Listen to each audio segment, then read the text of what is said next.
Got this email, rad@radradio.com. It's from Steve. Hey, Steve. It actually came in about 3 weeks ago, right after Shelby Elias from financewithshelby.com had left.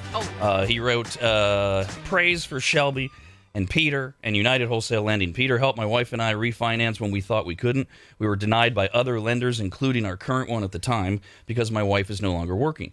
We're signing paperwork this afternoon, Yay. back on February 2nd, and I'm blown away at how hard they work to take care of us. We were able to drop our mortgage insurance a few hundred on the payment and drop a 0.5% on our rate. Nice. And Shelby Elias is with us. Hey, Shelby. Hey. How you doing, man? I'm doing great. How are you guys? Always good to hear those stories and see you. Since it is the topic of the times, and we've been covering it the last couple of days, I was going to ask anyways, do things like what's going on in Russia and Ukraine, which is a very dramatic shift in the world right now, that always affects everything from the stock market to investments. Does it affect anything specifically with what you do and what your thinking is with housing in Northern California area or elsewhere where people are considering moving? Yeah, that's a huge topic. And, you know, a lot of people are concerned with the housing market and saying, man, it's so high. But we have to think back on what is causing the housing market and to go so high. And it's the lack of inventory. So it usually in times like this, interest rates would go down, but inflation is so crazy and so out of control. The only way to curb that inflation is to increase interest rates. And what we saw, we thought, okay, great, we're going to get a break in interest rates. And we didn't see that. Interest rates actually went up with this news, which is kind of shocking. But one thing that we do know is that the housing market should be safe during these times,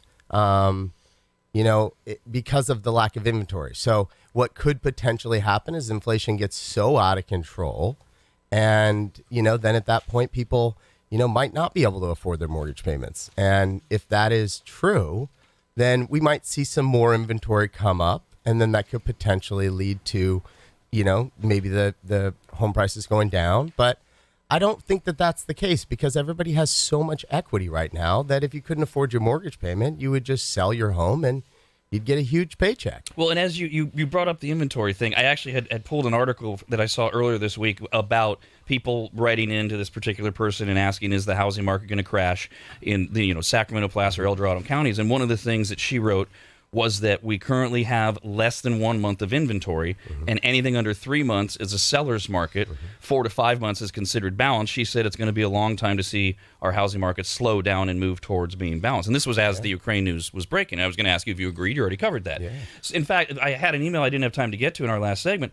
Somebody wrote in and was asking me, what's the best way, because this is what you do if you're a capitalist, to make money off of what's going on in Ukraine. And the notes that I had made basically said, with all of the uncertainty right now, you would have what you would do in a normal time is you would think of, well, let's see, when the war ends, you got to rebuild Ukraine. Well, we don't know who's going to do that. And you start going through the list of all of the things that, he had mentioned tech companies. Well, if we get hit by cyber attacks, tech companies are going to crash. And everything he's going through, I'm checking off everything. And the note that I made at the end is, if I was going to invest right now, real estate in America. That's the safest bet. Do you agree? I do. I think that it is a safe bet, and the writing's written on the wall. It's impossible to even find a rental house, So, and you hear that from your friends, like, oh my gosh, do you have any rentals available? I get that question all the time, and so it's truly a housing inventory thing. I think that might be your safest investment. And honestly, we don't have a crystal ball. Nobody knows. Anything can really happen, but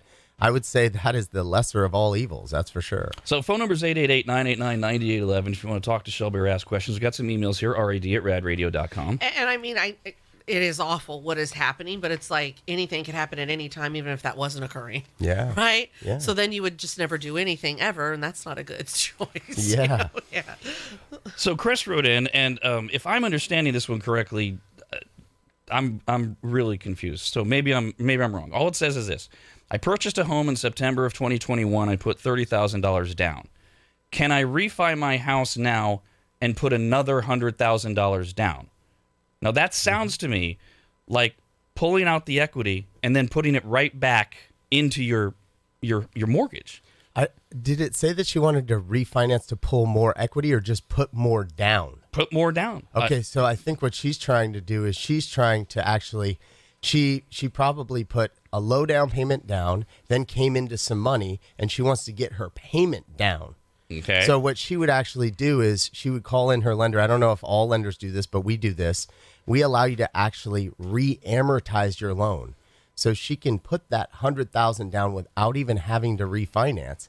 Then they'll re-amortize it. And because she's putting another $100,000 down, it's going to lower her monthly payment. Okay, because I thought, thank you for the explanation, I thought she was going towards the pay off your mortgage thing, which I know you're not necessarily a proponent of. Yeah, I'm not. I don't think that you should be paying off your Well, mortgage. people hear that and go, what are you talking about? That's the American dream. You work hard, you buy a house, you pay it off, and you own it. Why would I not pay off my mortgage as early as I could? I know, and it's not for everybody, right? Some people take the safest route, and the safest route is maybe you don't make any other investments. You just try to live and you save and you pay down your mortgage, and one day you can pay it off. But what my thought process is I think that ideology came a long time ago from your parents, and you've all heard, oh, interest rates when I bought my first house were 15%, right? We've all heard that.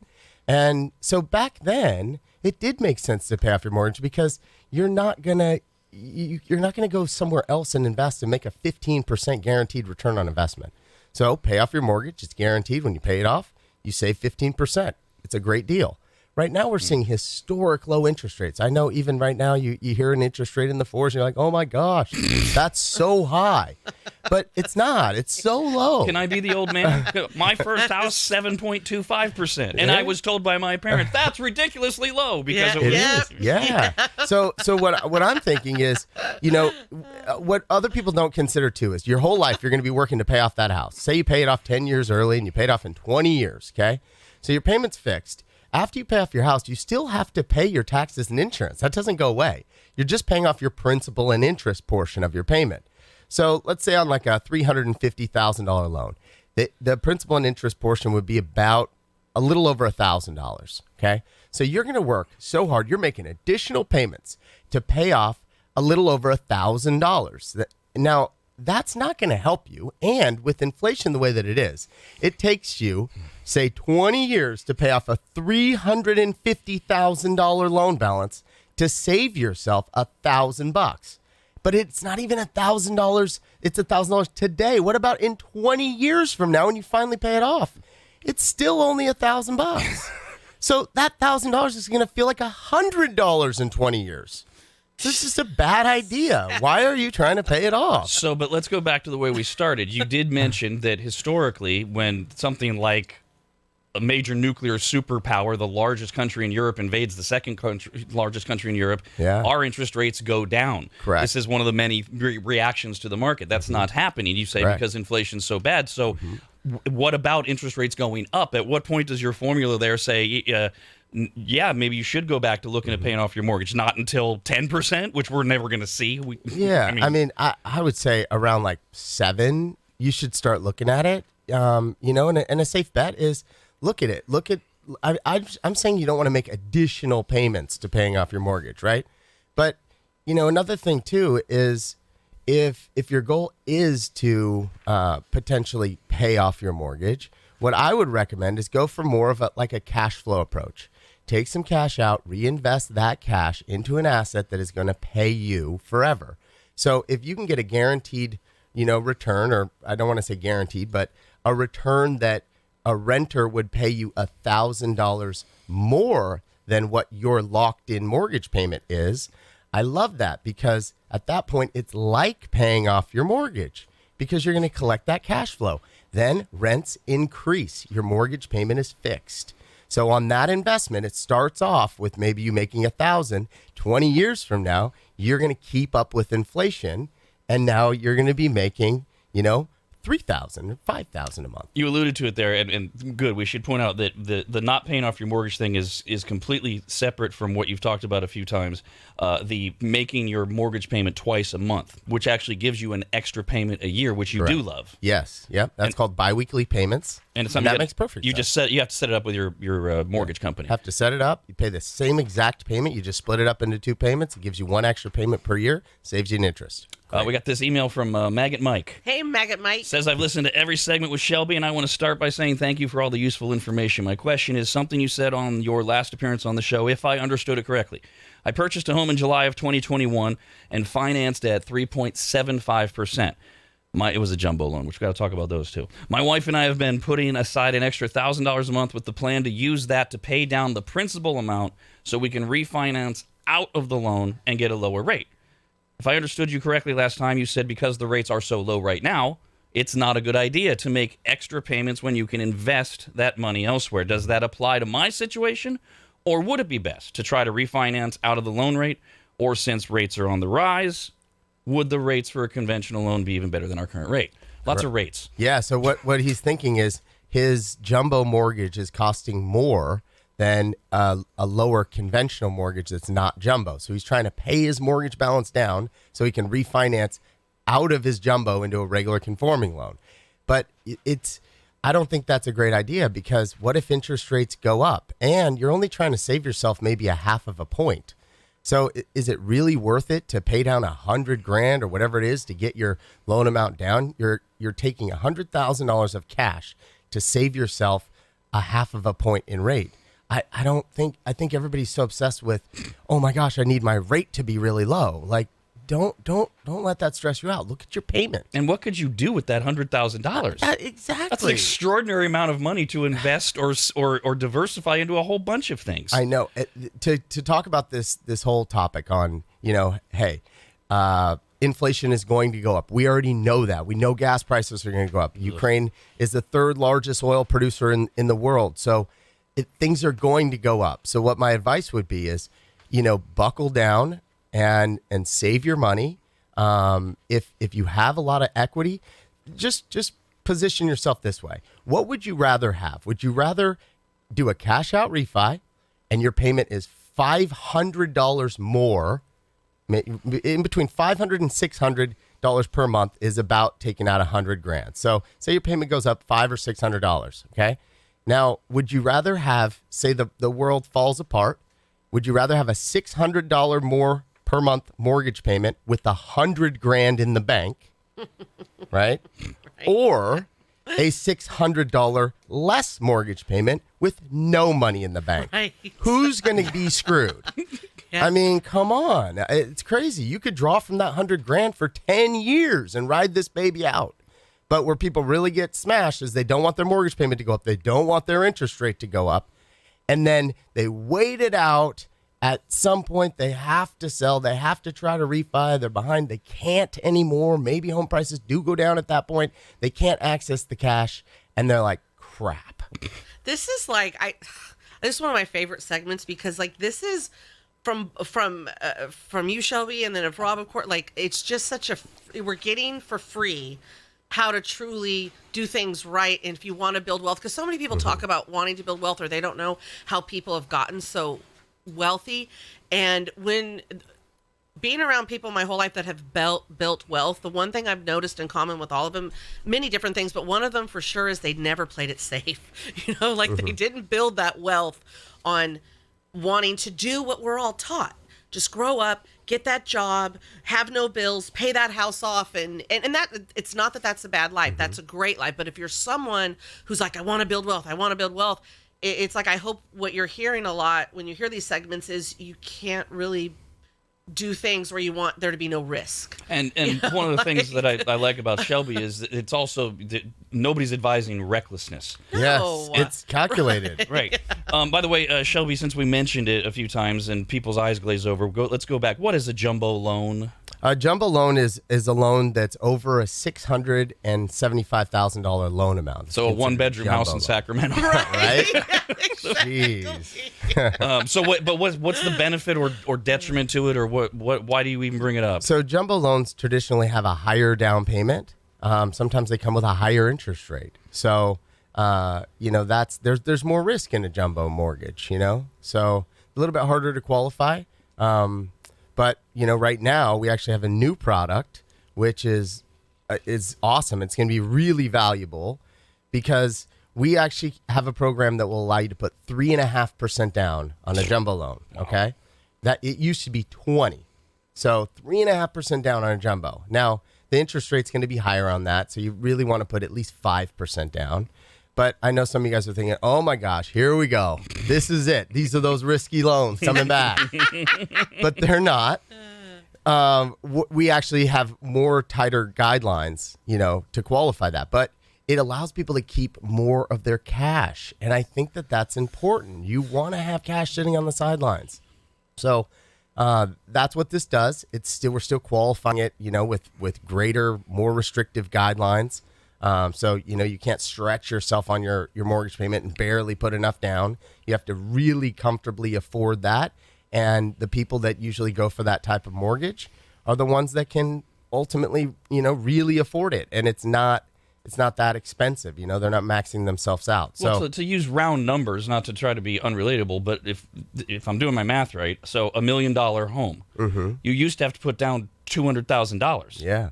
Now you can put down as little as $35,000, or you advise $50,000. Yeah. Well, that's an extraordinary, and there are people that could be looking in that range who, for whatever reason, they could afford a monthly payment on $1 million home, but they don't have $200,000 lying around liquid.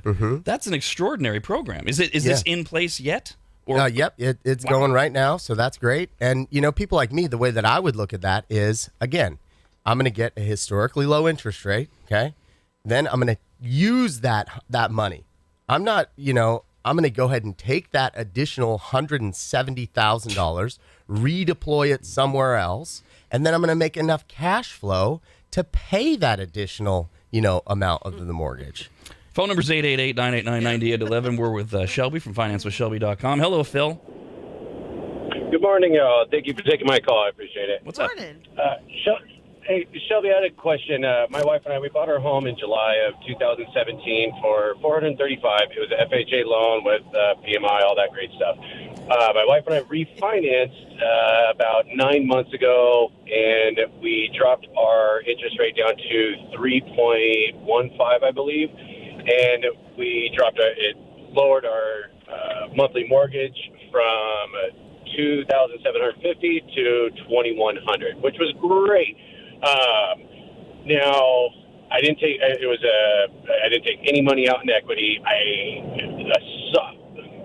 need a new roof and a whole bunch of other stuff. So I entertained the idea of taking out a line of equity on the home, and I tried going through schools, another place. They had told me that the soft appraisal came back at like $550. Well, there's comps in the area going for $650, $700. And really, they have less property than I do. So I'm thinking a legitimate appraisal that would be reported to the city or the county will allow me to take out that $100,000 that I wanted to in equity. But I was a little nervous of, okay, property tax is going to go up now that it's been appraised and reevaluated. But hearing you speak about just recently that, why not take out that $100,000? My payment goes back to what it was. I could easily afford that previous payment. It would go back to about that same. But then my interest rate goes up, so there's a few more bucks I'm going to have to pay monthly. So to pull out money to get a new roof, possibly put in a pool, put in RV concrete pad, I'm looking at about $80,000 to $90,000 in work that I want to do to my home.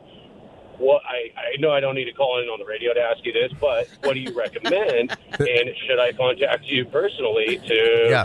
Contact me personally. There's a few different things here. One, you don't want to use a home equity line of credit for $100,000 of long-term debt unless you have some money coming in that you're going to be able to pay that off. A home equity line of credit, you want to think of purchases like using a credit card. I'm going to go ahead and buy this, and then I'm going to pay it back off. And you use your home equity line of credit because it has a better rate than a credit card. A lot of the times those have variable rates attached to them. And, you want to use actually a cash out refi for that type of situation. Another thing, I get this question a lot. Your property taxes are not going to be reassessed when you apply for a cash out refinance. We don't take that appraisal and then send it into the county and the county sees what your new value is and they reassess it. Your property only gets reassessed when you make a change in title. So if you add somebody onto title, take somebody off of title, that will trigger that reassessment.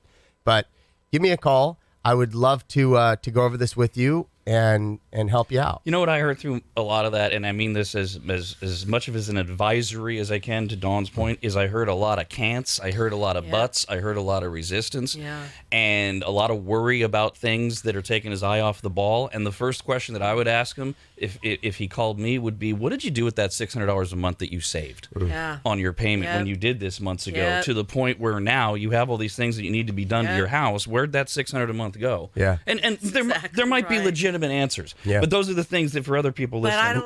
But sometimes I'm like, I'm so sorry. Because I sometimes, even for myself, I'm like, why is this legitimate now? Yeah. This money was getting used before. Like, if we still had this payment that we paid off, that would have been going toward that. So, no, this isn't legit. This goes somewhere else that actually is going to work for us. And so, I mean, you're right, though. Sometimes there's hard times or lost job or extreme things, right? But most of us, it's just normal day-to-day stuff. And, now it's extra money. But is it? I love that you reached through the radio and made him go, oh, wait a minute, I really should rethink this. I mean, that's great. I'm not picking on him. But I think there's a lot more people out there with that attitude of fear that you and I try so often to confront and say there's another way out. I saw something that I wanted to read because I thought it was really good, and it says, too many people ignore opportunities because they only see danger. Entrepreneurs ignore danger because they only see opportunities. It's all in what you focus on. It's a very easy concept. Always focus on opportunity. You're always going to see opportunity. If your mind always comes up with the worst case scenario, then you're never going to go anywhere. And what you just described is what you and I talked about back on the podcast we did in the way you and I approached COVID, because that was the ultimate time that people saw danger and catastrophe. And some of us sat back and said, how do you adjust and grow?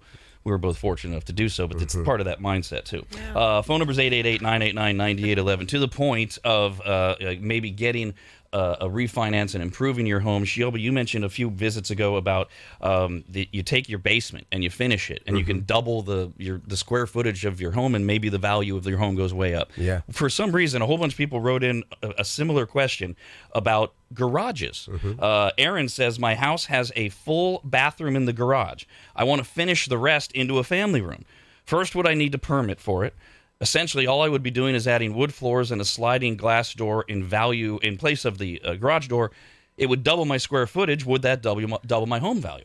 Yeah, and if you have a house in the country where you can have maybe a detached garage, people still want a garage. So if this is a tract home in a residential neighborhood, it's probably not going to add that much value because they still want a garage. Yeah, you're adding a family room, but there's no garage. But yeah, if you have maybe a quarter-acre lot or somewhere where somebody else can build another garage or more parking, then yeah, absolutely. Use that roof line to create, whatever it is. Get it fully permitted. That way you can add that square footage. Now your price per square foot goes up. Your home value goes up. It's a great investment. Hey, Joe, go ahead.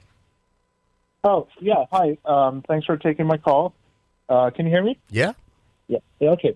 So I bought my house in 2019, and my realtor has this tool that they send out each month called HomeBot, which lets you plug in different payments for your monthly mortgage. Well, I mean, extra, and it tells us how much you would save in interest over the life of the loan if you made X amount of extra principal payment. So I've been doing that for a while. I don't plan to move from this house at all until I die because I like it a lot. But do you think that's a good idea? I know you were talking just about not paying off your mortgage, super quickly. Yeah. But is that a good idea, just to pay extra principal each month? I think that I don't really like that idea. I think it is a good strategy, right? You can have a calculated return on investment. It is true, right?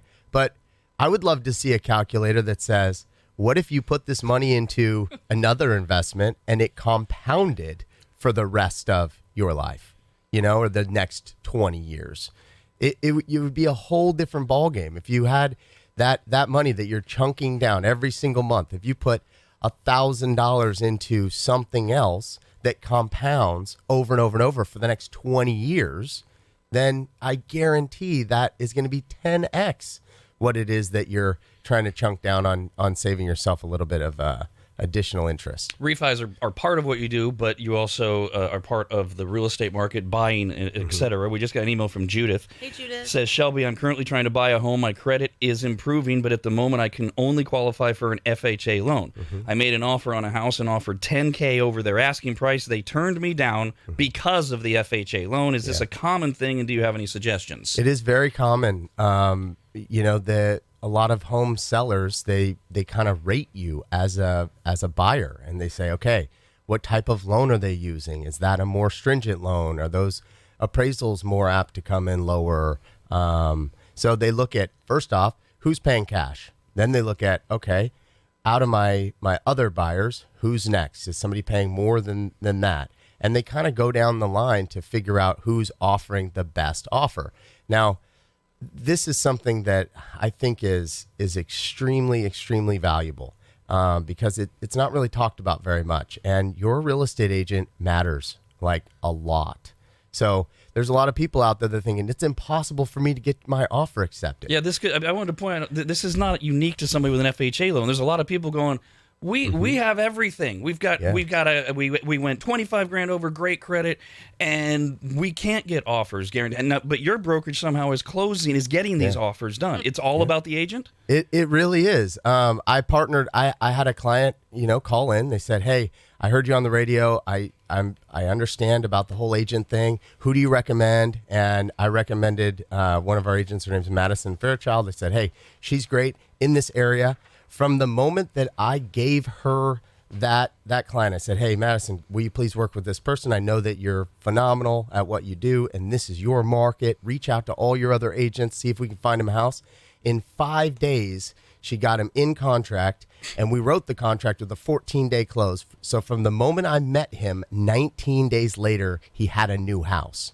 And people use a lot of real estate agents that maybe they know, or their friend knew, or somebody that sent them a mailer, or they went on realtor.com and they clicked. By the way, realtor.com, Zillow, all those things, if you click that, that's a paid ad, and those are the agents that really have no business. So I wouldn't go off of the ads and the people that you see online. But it's so important that you deal with somebody that is very, very educated in the market that you're in, that has a huge influence with other agents, because they all talk, and it's all relationship based. So, I would recommend calling me. I can tell you, I've been in this market for 15 years. I work with hundreds of agents. I know who is the best in every single market around here. So you can call me and say, "Hey, this is my agent. I've been trying to write offers for, 5, 6, 7 houses. I'm not getting them accepted. What are we doing?" I'll look at the way you're writing your offer, and I'll tell you what you need to do to get accepted. And, waiving the appraisal contingency is huge. Now, a lot of people are saying, well, I don't want to actually waive it, because then what if I have to come out of pocket with so much? There's tricks to it.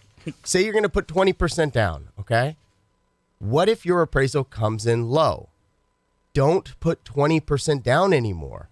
Use that extra amount that you're putting down to cover the gap in the appraisal, and only put 15 down, and then use the extra 5% to help cover the gap. So if you're waiving your appraisal contingency, the seller's going to love that. And then you have to have an agent that's going to look at the comparables and say, "Hey, I already know what the appraiser is going to appraise this for." Again, you got to use a local lender, because I have my own appraiser panel that we choose from that with local appraisers. If you go with an out of state or out of, area person, we hear these all the time. "Oh, my house got appraised low." Well, yeah, because you use some person in Michigan. Come on. They don't know any local appraisers. So these are all things that are very, very important. So if you're buying, call us first. We'll get you pre-approved up front. We'll come up with an entire game plan. We'll make sure that you're investing the smart way. Encourage you to think about other things. Is this going to become an investment property in the future? Do you have any goals of making this a rental property? How long are you going to be in the house? All of those things you don't get from everybody. I thought of you over our holiday break, or our Dawn's break, rather. I met a guy This worked out for him, but his story, I just saw Shelby flashing before my eyes. He and his wife just moved into their dream home out in Placer County, which for those that don't know the area, that's the county east of Sacramento. And that's important to the story. And he's always lived in the Placer County area. So we're talking Roseville, Rockland, Lincoln, things like that. And he's always lived in the suburbs. But they wanted to get the house, and they've made it. And they wanted a big house in a beautiful neighborhood with a big view. And he did wind up in one. But the way he wound up there was by accident, because they were looking and looking and looking. They didn't know this neighborhood that they live in now existed. And he found it because he was online. He was looking for houses or whatever, and he found it, and he told his realtor. So he gets to the end of the story, and I said, well, why didn't your realtor find that? Well, guess who his realtor was? Again, this is way out in Placer County. His realtor was the spouse of someone that works with his wife. They live in the Fab 40s in downtown Sacramento. Geez. They're based in downtown Sacramento. Yeah. They don't ever go to Placer County. I didn't say anything to him because, hey, it worked out and he's not in the biz any longer or whatever. But I'm thinking, that's why your realtor didn't even know this neighborhood existed. You had to find it yourself. Exactly. What am I paying you And I'm for? thinking, this is what Shelby talks about all the time. You were reminding me of the first house I bought when I came to sell it. My realtor then, she since has moved to Texas years ago, but she, as you were saying, the connections they have. And she knew a lot of people, and there were 3 different offers, and everyone thought we were insane. But she knew the ins and outs of each one because she knew all the other real estate agents that would tell her. Yeah. And one of them was like, cash, here you go. Like the one, why wouldn't you take that, right? There were others, they needed this loan, that, right? Like all these other contingencies. Yeah. And she was like, I know this one sounds like the best, but he's kind of like whatever on it, Yeah. right? Yeah, like, yeah, he might even back out because it's just so whatevs. He hasn't even seen the place. Yeah. It's like sight unseen kind of thing, right? And it's like, and people are like, oh, you're crazy, you didn't take that one. I ended up taking the one that, like, there was a little more complications to it, but she's telling, and she knew as well. And it would be complicated for her too. She wants to make money, you would think, right? But she's there for me. She's like, these people are in. They're so in. Yeah. And just the lengths of which they're going to. And we went with that, and it all worked out. But it was like the relationships, as you're talking about, that she had, not only with the community, but the other realtors and things she was able to find out that helped you to make that decision. Yep. Because it's scary. Hello, Martine. Go ahead. Hey, guys. I've got about $25,000 in equity in my home. I want to pull out what I can because it'll help me pay off one of my cards, some credit card debt, and do a project in my backyard so my neighbor's yard doesn't fall into my backyard. Oh, And God. invest the rest of the money into my mutual funds. Should I wait till there's more equity in the home, or would it be a good idea to pull out what I can So to do the project? you can only pull up to 80% of the value. So it sounds like you might not have enough equity because, if your house appraises for $100,000 and you have a loan for $90,000, you can only pull up to 80. So there wouldn't be enough. You have to always leave 20% equity in your house when you're pulling cash out. We got this email from Rose. Hey, Rose. What would Shelby say about age? I'm 55. My husband's 63. We both still work, and we've been in our house 20 years. I'd like to redo our kitchen and windows and build a barn, but it makes me nervous to go into debt again. Well, I don't necessarily think that that's going into debt. You have to analyze what your new payment is. So that's how we break everything down. You'll give me a call. I'll go over it. I'll give you a couple different options. We can even extend, if you only have 20 years left on your mortgage, I could say, well, if we go to a 30-year, here's what your new payment is. And that's going to save you some money because we're re-amortizing it over 30 years. Or we can stay on a 15, 17, 18, whatever you want. And then we just look at the payment. And if the payment's comfortable, then sure. You made a good investment and you're pulling back some of those gains and enjoying your life. You talked earlier about how people seem obsessed with interest rate. Debt is another thing that drives me nuts because people misdefine, as you immediately identified, what exactly debt is. Yeah. And it's, if there's a long-term gain, a short-term gain, a knowable gain, it's not debt. Mm-hmm. It's growth. It is. And there's good debt and bad debt. Yeah, and your mortgage debt is not bad debt. James says, can I pull money out without starting the loan over? Yeah, you can, because we can pick the term. You can go with the 17-year, 18-year, 19, wherever you're currently at, we can keep you on that pace. Hello, Kelly. Go ahead. Good morning. I am actually in I'm working with Peter right now on a 30-year conventional loan getting out of my FHA.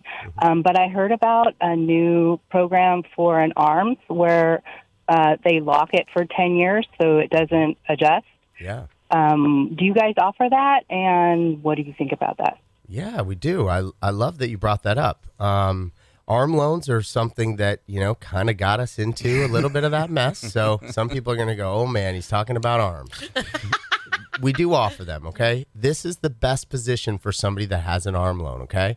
And it's very important that you understand how this works because, it's going a little bit out of people's comfort zone here. So you're right. In ARM loan, you could choose a 5-year fixed, a 7-year fixed, or a 10-year fixed.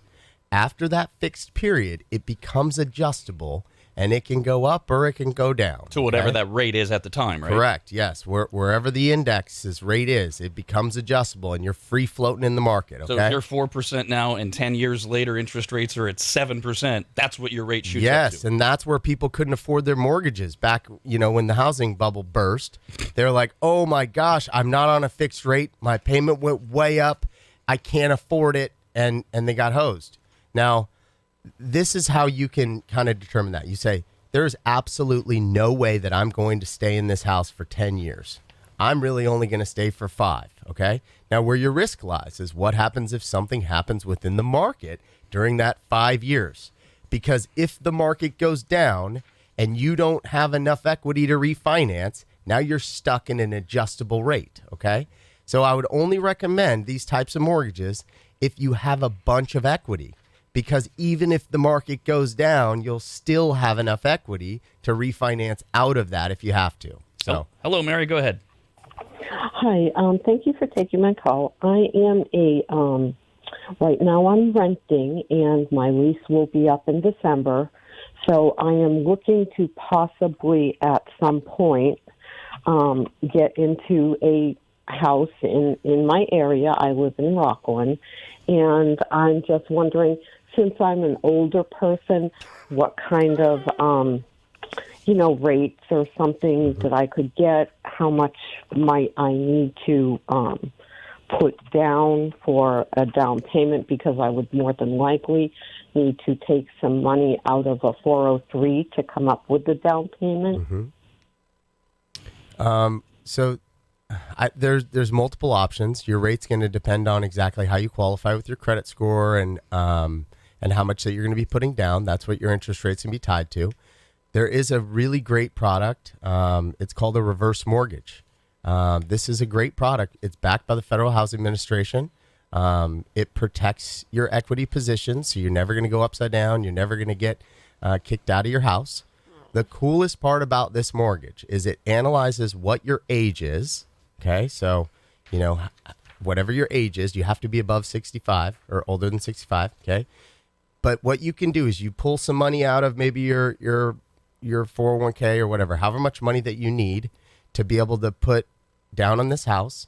You put the down payment down, and you'll never have a mortgage payment. I didn't know It's you could do reverse mortgages on a buy. Yeah. I thought it was you have to already own your home. Yep, you could do it on a buy. So that people do it all the time. What they do is they pull the cash out and they say, okay, in order for you to purchase, and based on your age, you need to put down $250,000 on a $500,000 mortgage. And then so at that point, the client pulls it from, whatever investment account. They put it right into the reverse mortgage, and now they have a no payment. And I know a lot of people say, oh, well, I don't want to do that because what happens when I die? Does the bank get my equity? They don't. If you pass away a year, 2 years later, you have all that equity, your heirs get the property, and they have full control. They can sell it for whatever it's worth. There's no additional fees or anything like that to do that. They can refinance it and keep it. And then if you live to be 130 years old or something crazy, the bank will never kick you out, and they'll always pass 5% equity to your heirs. And larger picture, good for her that she's thinking about this. She said her lease is up in December. It's February. first step, call you now, right? So we can get the specifics with her of how much she has in her 403 and other places, and get the roadmap so that by December everything's ready to go. Exactly. So are they just making money off that $250 then? Each person that does that? No.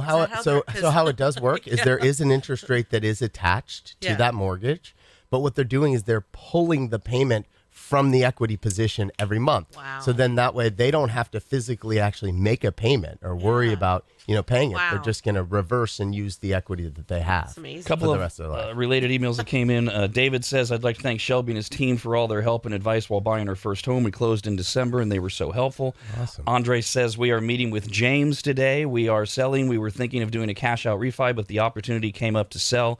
Shelby is the man. These guys are fast and so knowledgeable, and this is a good place to close because I know we never get enough time to praise your team, and you are so busy that a lot of times people misunderstand that while in the beginning it was Shelby answers every call, Shelby answers, and I know you try, but some have to go to your team, and that's okay because you got the best in the business. Exactly, and they're trained by me. They're in my office. I work right next to them, and so they're constantly bouncing questions off of me and making sure that we create a roadmap.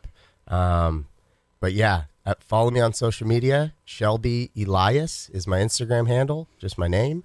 And I'm always putting out good content. I'm going to try to answer as many calls for you guys. Thank you so much.